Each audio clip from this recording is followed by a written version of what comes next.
नमो नमः, सुस्वागतम। आप सभी का स्वागत है कक्षा 10वीं में संस्कृत विषय की वर्कशीट 4 का अध्ययन करने के लिए।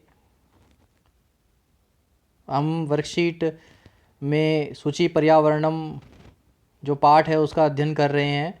पूर्व की वर्कशीट में भी हमने सूची पर्यावरणम के ही पद्यांश का अध्ययन किया था।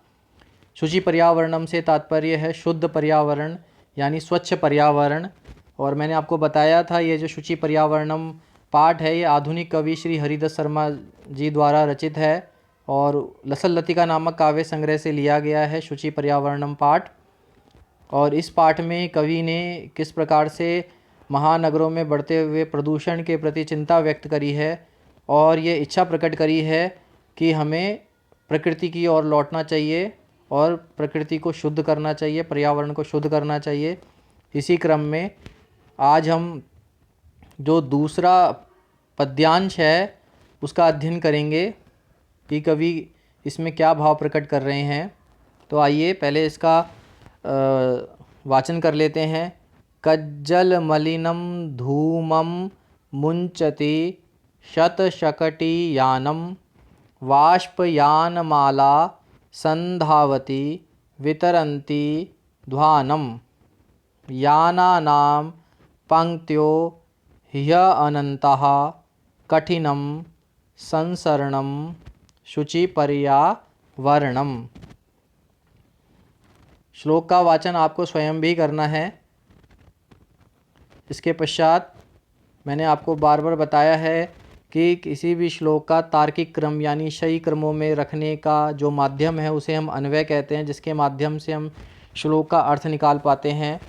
तो शत शकट यानम, शत मतलब सैकड़ों जो वाहन हैं, शकट यानम कज्जल मलिनम धूमम मुंचति, जो सैकड़ों मोटर यान हैं, गाड़ियां हैं, कज्जल मलिनम यानी काजल के समान मलिन, यानी काजल जिस प्रकार से काला होता है उतना ही मलिन, उतने ही मैला, धूमम मुंचति यानी धुएं को, मुंचति मतलब छोड़ती है, ध्वानम वितरन्ती वाष्पयानमाला संधावती, और ध्वानम वितरन्ती, ध्वानम मतलब जो ध्वनि है, ध्वनि, वितरन्ती मतलब वितरित करती है, छोड़ती है, फैलाती है, वाष्पयानमाला, वाष्पयानमाला मतलब जो रेलगाड़ी है वो वाष्प द्वारा चलती थी, इसीलिए रेलगाड़ी का एक नाम है वाष्पयानमाला।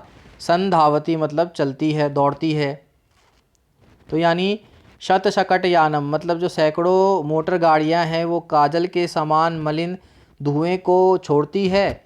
ठीक उसी प्रकार से जो वाष्पयानमाला है यानी जो रेलगाड़ी है वह ध्वानम वितरन्ती यानी ध्वानम मतलब ध्वनि को फैलाती हुई, संधावती मतलब दौड़ती रहती है।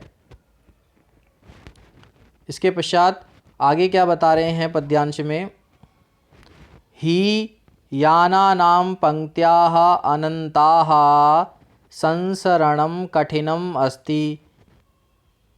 अब इस प्रकार से जब सैकड़ों मोटर यान सड़कों पर काजल के समान धुआं छोड़ रहे हैं, मलिन धुआं छोड़ रहे हैं, रेलगाड़ियां ध्वनि को प्रदूषित कर रही है, ध्वनि प्रदूषण फैला रही है, तो इसमें ऐसे ही यानानां पंक्तिः अनंता, जो सब स्थानों पर मार्गों में यानों की यानी जो गाड़ियां हैं उसकी पंक्तियां अनंत हैं। मतलब आप सड़क पे अगर यदि निकलते हैं तो हर स्थान पर आपको लंबी लंबी एक पंक्तियां मिल जाएंगी यानों की चलती हुई। और इस प्रकार से संसरणम कठिनम अस्ति, इस प्रकार से यदि आप सड़क पर निकलते हैं तो आपका संसरणम मतलब चलना फिरना कठिन हो जाता है। तो कवि कह रहे हैं कि इसका उपाय क्या है, पर्यावरणम शुचि भवेत्, जो पर्यावरण है वह शुद्ध हो तभी व्यक्ति सही प्रकार से जीवन व्यतीत कर सकता है, क्योंकि इस प्रकार से जीवन जीना बहुत कठिन हो गया है। आइए अन्वय के पश्चात इस श्लोक के पदार्थ को समझ लेते हैं कि इसमें कठिन शब्द कौन कौन से आए हैं। तो जैसे कि शत शकटी यानम यानी सैकड़ों मोटर गाड़ी, शत मतलब कहा जाता है सैकड़ों, 100 को जिसे कहते हैं, और शकटी यानम मतलब मोटर गाड़ियाँ कही गई हैं। कज्जल मलिनम यानी काजल जिस प्रकार से काला होता है उसी प्रकार से काला कज्जल मलिनम के समान प्रदूषित। मुंचती मतलब छोड़ता है। ध्वानम मतलब शोर शराबा, ध्वनि, आवाज़। वाष्पयान माला यानी रेलगाड़ी की पंक्ति। यह जो कुछ कठिन शब्द हैं उनका यहाँ पर आपको अर्थ बताया गया है। आइए इसी श्लोक का एक बार भावार्थ समझ लेते हैं कि इसका भाव क्या निकल रहा है।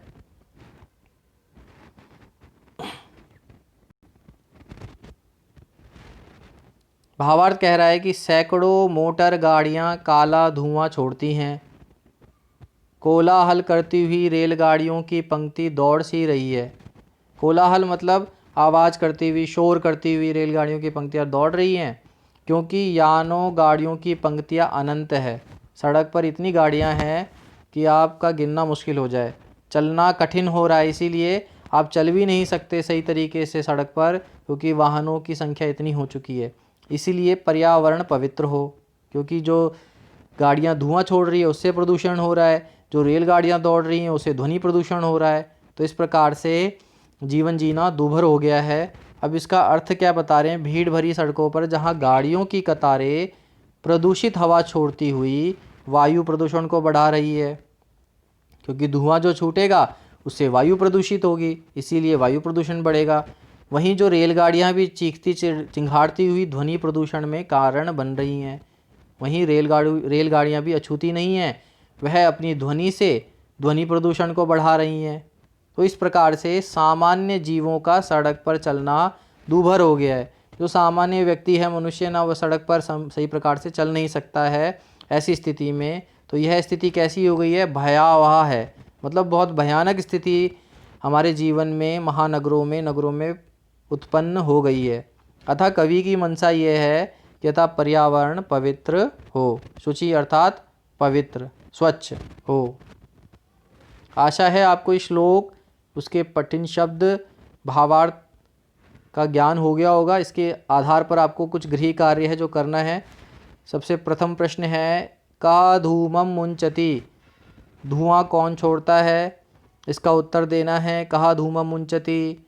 प्रश्न द्वितीय है, संसरणम कीदृशम जातम, जो संसरण है, चलना फिरना कैसा हो गया है, इसके बारे में आपको इस प्रश्न में उत्तर देना है। प्रश्न तृतीय है, याना नाम पंक्तियों ह्य अनंता इति वाक्ये किम अव्यपदम।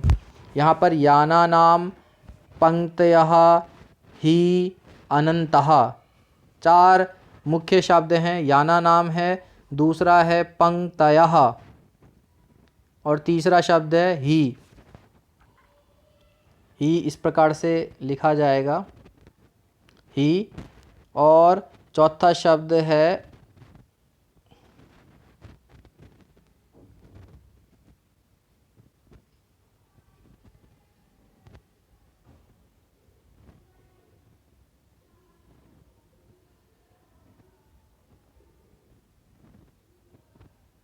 अनंतः। तो ये जो शब्द हैं, इन चारों शब्दों में याना नाम पंक्तिया ही अनंतः, इन शब्दों में से एक शब्द है जो अव्यय है, वह आपको लिखना है तृतीय प्रश्न के उत्तर में।